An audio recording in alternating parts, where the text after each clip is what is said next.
Merci pour ta présence, Père. Merci pour ta présence, Jésus. Merci, Seigneur. Merci, Seigneur. Alléluia. Que Dieu vous bénisse. Nous allons prendre nos Bibles dans Romains chapitre 6, versets 1 à 2. La sacrée. Romains 6, 1 à 2, je veux rendre Seigneur Jésus-Christ. Que dirons-nous donc? Demeurions-nous dans le péché afin que la grâce abandonne? Loin de là. Nous qui sommes morts au péché, comment vivons-nous encore dans le péché? Parole du Seigneur. Gloire à Jésus. Nathan na komona Yesu Kristo. Bongo toloba nini? Tosalaka kaka masumu po bolamu ya Nzambe ekoma. Ata mokete po na makambo etali masumu. Tokomi lokola tosi tokufa. Ndenge nini tokoki kotikala kaka bato ya masumu iloba Nzambe wana. Que Dieu soit béni. Que Dieu soit béni. Nous avons un Dieu qui est vivant.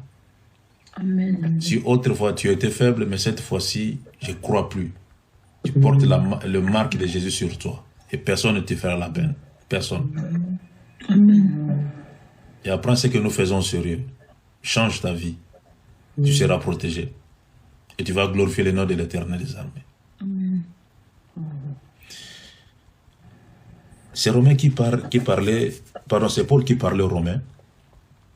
Parce que la façon dont le Romain marchait, des fois, ne plaisait pas à Paul. Ici, Paul a leur parlé du péché et la grâce. Il a voulu leur faire voir l'importance du péché, les conséquences du péché et la grâce de l'Éternel. Et là, nous avons la grâce, mais la grâce n'autorise pas le péché. Tu peux être libre, mais ne fais jamais de cette liberté la libertinage. Christ m'a affranchi, tu t'arrêtes là. Tu crois que tu es libre. Il faut faire attention. Tu risques d'avoir un coup fatal de l'ennemi. Tu risques. Vous savez, notre vie, la vie que nous avons aujourd'hui, ce n'est pas la vie qu'on avait hier.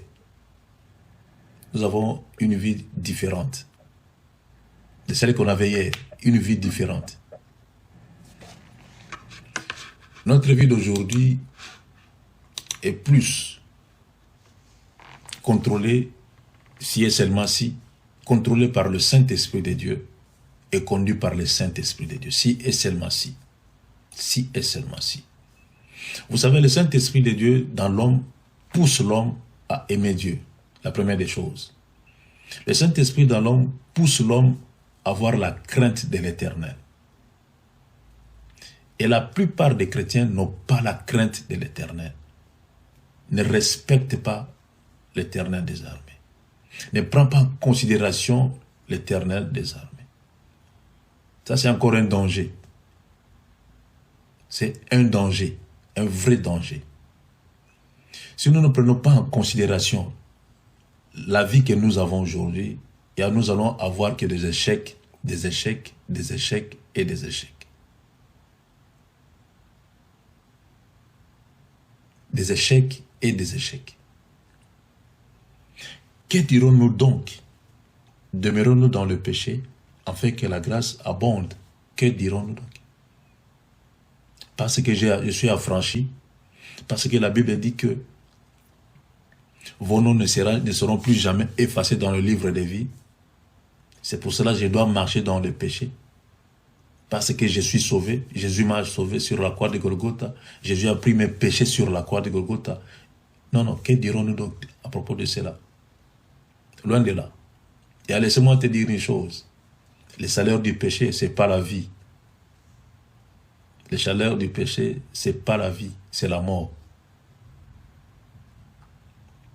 Si Jésus a pris ta place sur la croix de Golgotha pour te rendre libre, pour que tu puisses marcher dans la sainteté, dans l'honnêteté, dans une vie bien sanctifiée. Demeurions-nous donc dans le péché. Nous sommes des chrétiens, c'est comme si par rapport. Mais derrière ce que nous faisons, nous marchons encore dans le péché. La vie ne va pas, il n'y a rien à faire, la vie est devenue difficile. Laissez-moi quand même toucher par-ci, par-là. Parfois, Dieu me fera grâce. Loin de là, Yaya. Loin de là. Loin de là. Si vous êtes dans le péché, vous êtes dans le péché. Si vous demeurez dans le péché, vous êtes dans le péché. Mais attends-toi que dans tout cela, il y aura la récompense. Il y aura la récompense. Pourquoi les chrétiens demeurent-ils dans le péché? Et nous trouvons dans ce monde, ce sont les chrétiens qui le font. Ceux qui se disent chrétiens, ce sont eux qui sont à la base. Ce sont eux qui sont à la base. Une fois, j'ai vu un qui disait que non, moi aussi je suis chrétien. Moi aussi je pars à l'église. Et vous vous rendez compte. Il pouvait se taire, rester calme, tranquille. Moi aussi je suis chrétien. Dieu me connaît. Vous vous rendez compte? Et si cet homme l'a dit que Dieu me connaît, mais il est... Et toi, qu'est-ce que tu vas faire? Je dois changer ma vie. Je dois changer la façon de voir les choses. Je dois changer ma façon de vivre avec le Seigneur. Je dois changer. Si ma vie était encore dans le péché, je dois changer. Et là, Jésus va revenir. Et quand il va revenir, personne ne connaît. Il y a une chose qui me fait un peu, qui me fait un peu mal, c'est que il pouvait dire que je reviendrai comme l'Éternel des armées, avec toute mon armée. Mais non, il n'a pas dit ça. Il a dit, je reviendrai comme un voleur. Pourquoi il a choisi seulement un voleur? Pourquoi seulement un voleur? Vous savez, un voleur opère quand vous êtes endormi. Et quand vous êtes dans le profond sommeil, c'est en ce moment-là le voleur vient pour vous voler. Et quand vous allez vous réveiller très tôt le matin, vous allez trouver que la maison est vide. Le voleur est passé. Il a tout volé. Le voleur a volé. Que dirons-nous? Que dirons-nous donc? Demeurons dans le péché, afin que la grâce surabonde, loin de là. Je connais un homme. Il avait le VIH. On l'a amené à l'église Bethel. On priait pour lui chaque jour. Et Dieu lui a fait grâce. Il a eu la grâce de l'Éternel des armées. Et ce que j'avais compris, c'était que Dieu avait dit à l'ange, mets seulement ton doigt, là où il y a le VIH, stoppe le VIH. Reste là.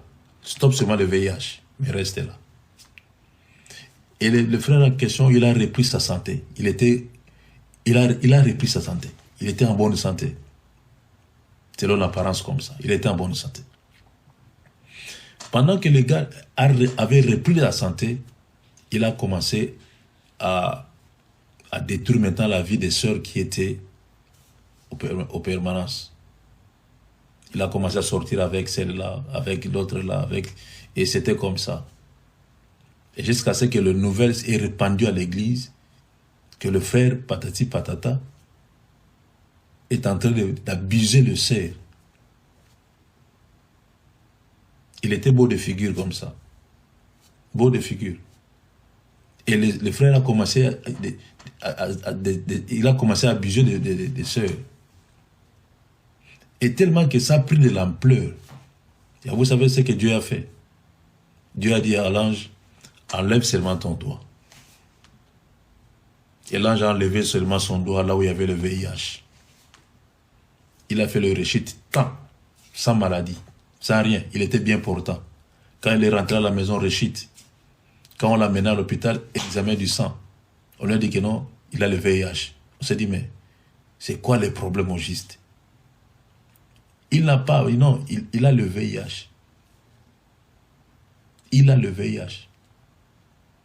Et pendant qu'on lui a donné le rapport médical qu'il avait le VIH, son état s'empirait seulement. Du jour au jour, s'empirait. Et jusqu'à ce qu'il est parti. À que dirons-nous donc? Demeurons-nous dans le péché, afin que la grâce surabonde? Non, loin de là. Dieu nous a donné l'intelligence pour comprendre des choses. Ça, c'est le péché, je ne le fais pas. Ça, c'est bien, je veux le faire. Et quelque part, Dieu nous a dit, je mets devant vous deux choses, le bien et le mal. Mais vous, choisissez le bien. Si vous voulez vivre longtemps, choisissez le bien. Ce n'est pas parce que nous sommes dans le Seigneur, ce n'est pas parce que je prophétise, ce n'est pas parce que je suis pasteur, ce n'est pas parce que je suis, je ne sais pas quoi. D'ailleurs, le péché, c'est le péché. Même le pasteur, même les archibishops, même je ne sais pas moi. D'ailleurs, si tu marches dans le péché, tu vas recevoir ta récompense, vouloir ou pas. Vouloir ou pas, tu vas recevoir ta récompense. Et aujourd'hui, il y a des satanistes qui ont des églises aujourd'hui. Et quelle est leur mission? Abuser des jeunes sœurs. Ça, c'est leur mission. Il y a le péché qui règne dans ces assemblées, tu n'as pas l'idée. Et malheur à ceux-là qui participent à ça. Parce que le Saint-Esprit nous a donné l'intelligence pour comprendre que ça c'est le péché, je ne le fais pas. C'est pas parce que Jésus est mort pour moi sur la croix de Golgotha et je vais dire que non, je suis dans la grâce et Dieu est miséricordieux, Dieu va me faire miséricorde, même si je marche dans le péché, Dieu va me pardonner et là tu vas mourir. Spirituellement tu vas mourir. Et si tu t'entêtes, physiquement aussi tu vas passer. J'ai toujours donné cet exemple d'un bien-aimé que j'aime bien. Il était mon pasteur.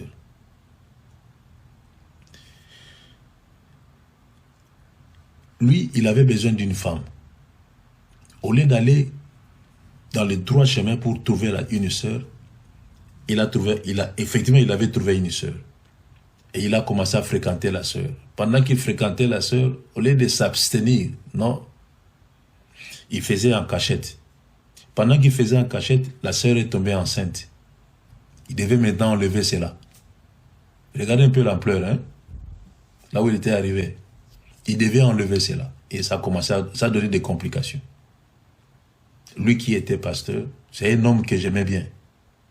C'est un homme de foi. Il était vraiment un homme de foi. Il est parmi ceux-là qui m'ont transmis leur foi.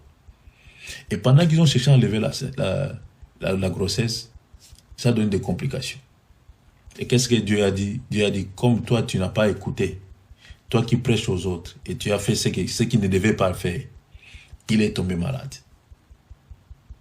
On l'a mené à l'hôpital, il n'est pas malade, mais il était gravement malade. On s'est dit, mais si on l'amène à l'hôpital, les médecins disent que non, il n'est pas malade. Ils sont allés même chez des féticheurs. Une maman qui fait des trucs traditionnels. Et c'est là que le pasteur est mort. Chez cette femme tradipraticienne. C'est là que le pasteur est mort. Et vous vous rendez compte.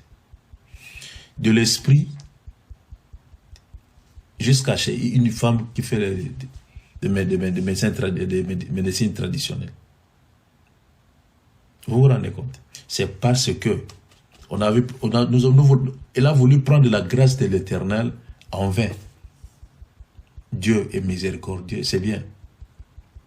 C'est pour cela que nous disons chaque fois, Seigneur, je suis un pécheur, pardonne-moi. Mais si tu connais que tu es un pécheur, répands-toi. Répands-toi en vitesse. Change ta vie. Jésus peut revenir d'un moment à l'autre. Change ta vie. Change ta façon de voir les choses. Et la crainte de l'Éternel dans ta vie. Et la crainte de l'Éternel. Et le gars est mort. Et il est parti. C'est fini. C'est fini pour lui. Et posons-nous la question, où est-ce que son âme est partie? Je ne sais pas. Moi, je ne sais pas. Seul Jésus connaît où est son âme. Si son âme est en train d'errer par-ci, par-là, seul Dieu sait. Ne prenez pas la grâce de l'Éternel en vain.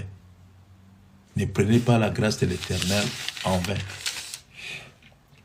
Paul a dit ceci, loin de là. Nous qui sommes morts au péché, comment vivrons-nous aussi encore dans les péchés? On s'est dit que j'ai sauté le péché. C'est ça qu'on dit souvent. J'ai sauté le péché. Mais comment vivions-nous encore dans le péché? Comment vivions-nous encore dans le péché? Nous sommes morts au péché, mais on vit toujours dans le péché. Qu'est-ce qui ne va pas? On nous enseigne mal. Il n'y a pas de bons prédicateurs. Il n'y a pas ceux-là qui peuvent nous exhorter pour qu'on puisse comprendre la parole de l'Éternel ou quoi? Ou c'est nous-mêmes? Il y a de ceux-là qui vivent jusqu'à aujourd'hui. Je connais une maman, jusqu'à aujourd'hui, elle est deuxième bureau, mais elle est toujours à l'église. Elle sait que être deuxième bureau, c'est pas bien. Elle sait. Elle confesse des fois que ce n'est pas bien, mais elle demeure toujours deuxième bureau. Elle demeure toujours, jusqu'à aujourd'hui, deuxième bureau. Et la Bible dit, par apparence, non. Mais selon les œuvres, oui. Selon les œuvres, oui. Nous allons juger selon les œuvres, non par apparence. Je suis mort dans le péché, mais je vis encore dans le péché. Et là, beaucoup de chrétiens vivent comme ça. Beaucoup de chrétiens vivent comme ça. Vivent comme ça. Là où il y a des boîtes de nuit, vous allez voir, il y a même des chrétiens nés de nouveau à l'intérieur. Qu'est-ce que vous faites là-bas? C'est non là, une boîte de nuit. Ça veut dire que dans cette boîte-là, il n'y a que l'obscurité. Qu'est-ce que vous allez faire dans une boîte et dans l'obscurité? Qu'est-ce que vous allez faire là? Il n'y a même pas la lumière. Ça me dit absolument rien. Ça me dit absolument rien. Une boîte de nuit. Donc, dans cette boîte, il n'y a que la nuit qui est à l'intérieur. Il n'y a pas la lumière, il n'y a que la nuit. Mais si vous allez là-bas, vous allez voir des chrétiens et des chrétiennes à l'intérieur. Mais quand on lui dit, allons à l'église, je suis fatigué, je ne me sens pas bien. Mais s'il y a une fête, vous allez en vitesse. Et en ce moment, il n'y a plus de fatigue. Là, vous allez être fort, forte. Et nous vivons dans le péché. Vous savez, le péché donne la force à une personne. Le péché. Le péché, c'est comme la drogue dans le corps d'une personne. Quand tu fais le péché, tu vas avoir la force. Et d'où vient cette force? Satanique. Ça vient de l'ennemi. Et ça va te pousser à aimer ce que tu fais. Ça va te pousser à aimer ce que tu fais. Un enfant de Dieu, dans son temps libre, il regarde des films pornographiques. Un enfant de Dieu. Et qu'est-ce que vous êtes en train de stocker dans tes pensées? Ça arrive beaucoup. Ça arrive dans beaucoup d'entre nous. Beaucoup des enfants de Dieu, ils ont cette vie-là. Voir la nudité d'une personne. Et c'est devenu une vie. La personne devient accro à ça. C'est le péché. Je sais que Dieu va me pardonner. Même si je le vois, je regarde, c'est là Dieu va me pardonner. Seigneur, purifie-moi. Seigneur, sanctifie mes yeux, sanctifie. C'est bien. Mais à l'intérieur, ton intérieur, garde cela, garde ces images-là. Et quand vous allez voir une personne passer devant vous, et ces images-là reviennent en vous. Et tu fais le péché dans tes pensées sans le savoir. C'est malheureux. Nous détruisons notre vie nous-mêmes. Nous détruisons notre vie nous-mêmes. Dieu nous a donné la facilité. C'est le Saint-Esprit. Marchez selon l'Esprit de Dieu, vous n'accomplirez pas les désirs de la chair. Marchez seulement selon le Saint-Esprit de Dieu. Et vous n'allez pas accomplir les désirs de la chair. Vous qui êtes morts dans le péché. Mais pourquoi vous vivez toujours dans le péché? Pourquoi? Nous sommes des chrétiens quand seulement nous avons le temps de prier. Là, nous sommes des chrétiens. Ou nous allons dans un lieu où nous appelons église. C'est là maintenant nous sommes des chrétiens. Parce que Dieu est là. Qui vous dit que Dieu est là? Dieu n'est pas là. Dieu demeure en vous. Et vous détruisez le temple du Saint-Esprit. Vous suyez le temple du Saint-Esprit. Vous suyez le temple du Saint-Esprit. Une fois, Dieu a dit à Jean, prends le roseau, mesure ceux qui adorent. Ceux qui sont à l'extérieur, ceux qui sont au parvis, laissez-les. Seulement ceux qui sont à l'aide, ceux qui se disent saints, ceux qui se disent adorateurs ou adoratrices, mesure-moi un peu ces gens-là. Mesure-moi un peu ces gens-là. Et c'est catastrophique. C'est votre corps qui est le temple du Saint-Esprit. Si vous vivez dans le péché, vous tuez vos corps. Vous tuez vos corps. Votre corps est le temple du Saint-Esprit. Celui qui détruit le temple de Dieu, Dieu va le détruire. C'est comme ça, dit la Bible. Et c'est vrai. Essaye seulement. Demeure seulement dans le péché. Vis seulement dans le péché. Et on verra la suite. Et quand vous allez commencer à chercher les hommes de Dieu, soit éteints, soit hors du périmètre cellulaire. C'est fini. Soit éteint, soit hors du périmètre. Et vous allez partir comme ça. Vous allez souffrir comme ça. Tout seul, toute seule. Il a changé un peu nos vies. Ce n'est pas parce que nous sommes morts au péché et nous devons encore vivre dans le péché. Non, loin de là. Là, nous allons nier la parole de Dieu. Ça veut dire que la parole de Dieu n'existe pas. La parole n'est pas puissante. Non, la parole n'existe pas. J'aime bien Timothée quand il dit de méditer cette parole. Vous allez être accompli et propre en toute bonne. Cette parole va vous enseigner, va vous corriger, va vous aider, va vous éduquer, cette parole. Et vous allez être propre, accompli en toute bonne œuvre. Et le péché sera loin de vous. Regardez comment vous avez commencé la vie chrétienne autrefois, quand vous avez reçu Jésus. Ta façon de t'habiller, une fille gardait ses seins. Même pour balayer, elle mettait sa main sur sa poitrine, elle gardait ses seins. Mais regardez-vous aujourd'hui. Regardez-vous aujourd'hui. Regardez-vous aujourd'hui. Comment vous vous habillez? À la portée de tout le monde. Vous cherchez quoi au juste? Vous cherchez quoi au juste? Surtout les femmes. Vous cherchez quoi au juste? Autrefois, vous avez honte du péché. Le péché, c'était loin de vous. Mais regardez-vous aujourd'hui. Après plusieurs années dans le Seigneur, vous avez changé. Mais vous avez toujours l'étiquette d'être chrétien ou chrétienne. Vous avez cette étiquette-là. Vous avez seulement l'étiquette d'être chrétien ou chrétienne. Vous qui êtes mort au péché, pourquoi vivez-vous encore dans le péché? Pourquoi? Vous avez commencé par l'esprit. Pourquoi voulez-vous terminer par la chair? Mais laissez-moi vous dire une chose. Dans ce monde ici, tout va passer. Tout va passer. Le diable a la facilité de vous atteindre parce qu'il y a un trou qui est créé, le péché. Quand vous créez ces trous-là, il a la facilité de vous atteindre. Quand Néhémie a eu l'idée de reconstruire la muraille, il a cherché à bloquer tous les brèches. Tous les brèches qui donnaient l'accès à l'ennemi. Il a voulu changer un peu les choses. Et tout le monde était prudent. Changeons-nous. Changeons la vie. Changeons la façon de voir les choses. Changeons un peu la façon de vivre. Vous allez vivre longtemps et en bonne santé. Nous allons prier pour dire à Dieu, si vous êtes concerné de ce que je viens de dire, dis seulement à Dieu, Seigneur, j'ai compris, pardonne-moi. Et si vous êtes sainte ou saint, vous allez dire à Dieu, Seigneur, aide-moi à ne pas tomber dans le péché. Moi qui suis mort au péché. Aide-moi à vivre une vie sainte. Et prions tous. Alléluia. Alléluia. Alléluia. Seigneur, aide-moi à ne pas prendre la grâce de Dieu envers moi. Moi qui suis mort au péché. Moi qui suis mort au péché. Pourquoi demeurais-je encore dans le péché? Seigneur, aide-nous, Seigneur Jésus. Nous avons besoin de toi, Seigneur. Nous voulons vivre une vie sanctifiée. Oui, une vie sanctifiée.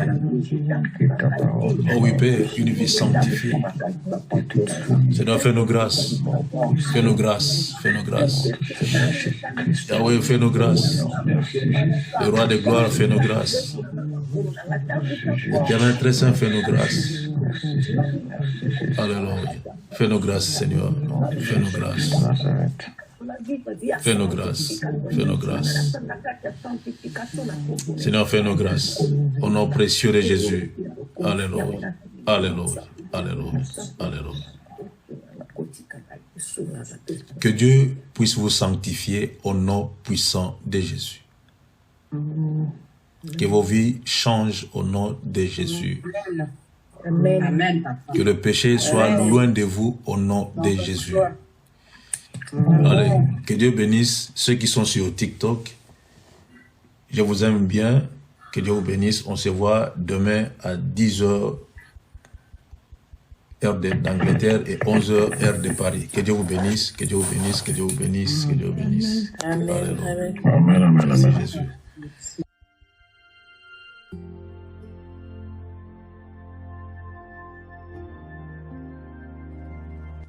Retrouvez-nous sur TikTok, Ancêtre Anov, sur YouTube, Ancêtre Anov, Famille Intercelle Ministry. Abonnez-vous massivement. Nous sommes sur Google Meet et sur TikTok, du lundi à vendredi, de 5h à 6h, heure de Londres, de 6h à 7h, heure de Paris. Samedi et dimanche, de 10h à 11h, heure de Londres, de 11h à 12h, heure de Paris.